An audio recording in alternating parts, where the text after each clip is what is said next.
Hey, how's it going, guys? Mr. Boss for the win here, and in today's video, we're going to be talking about 12 things that Grand Theft Auto 6 needs to learn from and do better than GTA 5. So I'd love to hear from you guys in the comments down below. If you feel like there's something that I didn't touch on in today's video or you'd like to add to our list, you can let us know down there.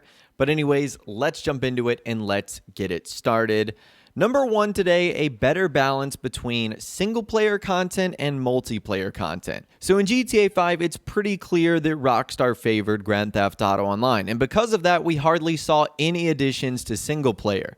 There was a handful of advancements that single-player got when the game went from Xbox 360 and PS3 to PlayStation 4 and Xbox One, but that really wasn't a lot. There was nothing significant in terms of story expansion or even continuing the incredible epic that we saw with Michael, Franklin, and Trevor, or maybe introducing another new character. We never saw anything like that. Now, that's not to say that the content Rockstar added in Grand Theft Auto Online was subpar, because that's quite the opposite. Grand Theft Auto Online has transformed into one of the greatest multiplayer games ever, but at what cost? I feel like it was GTA 5's single-player content. So I'm hoping that with the next Grand Theft Auto game, Rockstar can strike a little bit of a better balance for those single-player fans. Number two, adding more significance to property and the stock market. I loved this feature in single-player for GTA 5, the stock market, but there wasn't like a whole lot to it. It was just like assassinate this guy, this company, gains value or loses value. I wish there was more dynamicness to it. And same with the properties that we could buy. Once you essentially bought them, other for doing maybe like another side mission or two, that was pretty much it. They were just income generators. I wish that the properties you could hopefully buy in the future and the stock market has a bigger impact on the game and even potentially the world. Like, for example, what if the businesses that ended up plummeting in the stock market was ammunition, and so some of the gun store locations closed? Stuff like that would be pretty cool. The number three spot today, I'd like there to be more ways to interact with the environment. So one of the coolest missions in Grand Theft Auto 5 was when you had all three of the characters, Trevor, Michael, and Franklin. They had to stop that money truck, and the way they did that was they rammed it with like a garbage truck down an alley, and the money truck tipped over and it crushed a concrete wall and the wall exploded. It was really cool. It was one of my favorite missions in the game, and it showed how Rockstar could make the environment a bit more dynamic. Well, other than that, there really isn't a lot that we can interact with, whether it's in the city, whether it's in the desert, whether it's in Paleto Bay. There's not a lot that our characters can do that can ultimately change the world. Or for that fact, things we can do in the single-player missions that actually have an impact on the world. So I'd like to see Rockstar try and focus on that a bit more. Now, I don't expect them to make this like a full-blown Battlefield game where you can just knock down any wall you want, but some variation would certainly be nice. The number four spot today, no gimmick missions in the main storyline. I don't know why Rockstar likes doing this. The one that jumps to my mind in particular is the yoga mission. I can't tell you how frustrating that was. I just want to get back to prepping for heists and doing a bunch of crazy and ridiculous stuff. And here I am having to do yoga moves. Now, I get that it adds to the story and that was like a turning point for Michael's family, but I wish those were more side quests and side missions. I have no problem with gimmicky stuff in the side missions, but I just don't want to see stuff like that infiltrating the main story, especially when there's stuff that you have to do. And in some cases, when they're annoying and super complicated in order to complete. That's just my 2 cents right there, but I'm kind of hoping that Rockstar eliminates maybe the majority of those going forward. The number five spot today, I like unlocking the map piece by piece. So GTA 5 was the first game in which you were able to have the full map at your fingertips from the very start. Now, I think Rockstar wanted you to naturally explore the desert part of the map when you switched to Trevor, who you unlocked about a third of the way through the game, but the map itself was never locked. You could go anywhere you wanted at any time with any character. Whereas other games like Vice City and GTA 4, the map areas were literally locked off until you completed parts of the story. I liked that. It allowed you to become more familiar with the areas, and it also gave you sort of a greater sense of satisfaction once you actually unlocked those other areas of the map. I found that to be really fun.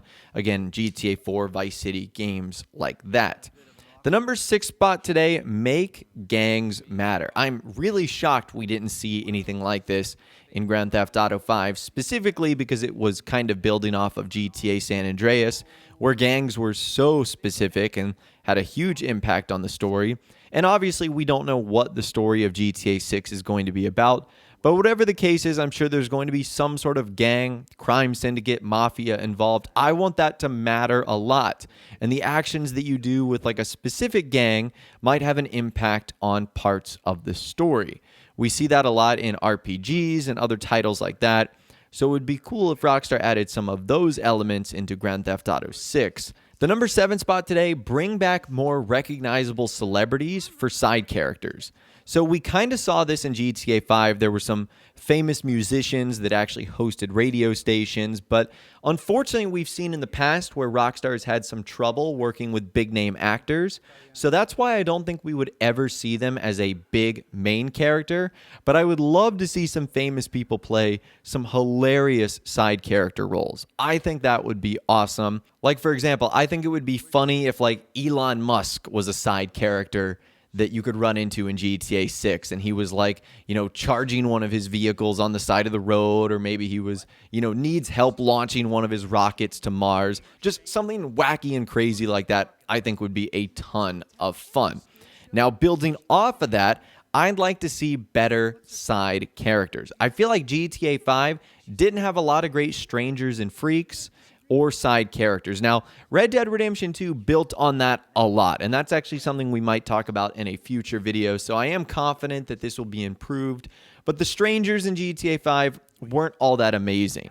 I feel like their stories weren't exciting, or they were kind of bland, or they just had you going on like random miscellaneous tasks. So I wasn't a huge fan of them. And even better side characters in the story. Like outside of Michael, Trevor, and Franklin, I feel like GTA 5 didn't really have any memorable side characters that I was like, yeah, I love this guy or I love this girl. So hopefully that's something Rockstar can improve on. And also sort of building off of that, better random events. We saw this vastly improved in Red Dead Redemption 2, so again, I'm confident that we will see this in GTA 6, but a lot of the random events in Grand Theft Auto 5 were one and done, like you completed the task and you were over. Whereas the random events in Red Dead Redemption 2, sometimes you'd have to come back once, twice, 3 times more, or days later in order to figure out the conclusion of the story, and I really enjoyed that. Not only did it make them more complicated, but it also made them feel a little bit more realistic, like that time was actually elapsing between the various actions that you took. So I'm hoping that Rockstar do improve on that. Moving on, at the number 10 spot today, more interiors. I don't know what Rockstar was thinking with GTA 5. They were like, let's make as few places our characters can go inside as possible. And most of the interiors are places that you can only go in story mode missions in general. Like Grand Theft Auto 4 had so many interiors that you could just randomly walk into, and that doesn't seem to be the case in GTA 5. So I wonder if that was some sort of console limitation or if that was their original plan, but I'm hoping in the future Rockstar go back to allowing us to have access to way more interiors. That would just be a lot better, in my opinion. The number 11 spot today, this is probably going to be the most controversial. Go back to a single protagonist, kind of like what we saw in Red Dead Redemption 2.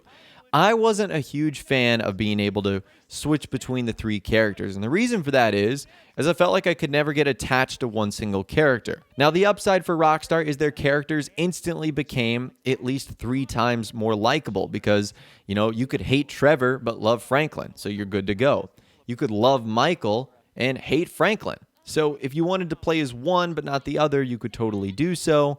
But I felt like I never got attached to any of them. Now, in Red Dead Redemption 2, Rockstar did a really good job with this because they made the other side characters so memorable, they almost felt like main characters. So I do feel like that if Rockstar goes back to a single GTA protagonist, they will have to make the side characters that we see even better. So hopefully that's the case. And last but not least today, at the number 12 spot, a more memorable story. So one of the biggest complaints that GTA 4 story got is that it was too serious and that it was too dark. And one of the big complaints that GTA 5 has that I kind of agree is the story is a little too light.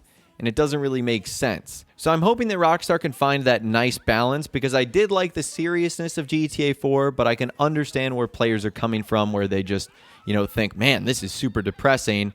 And then I hope they can balance some of the fun with GTA 5, but not like go too far off the scale on one way and too far off the scale on another way. Just a memorable story that really sucks and drags you in, and that's what I'd like to see. So, like I said at the beginning of this video, I'd love to hear from you guys in the comments down below.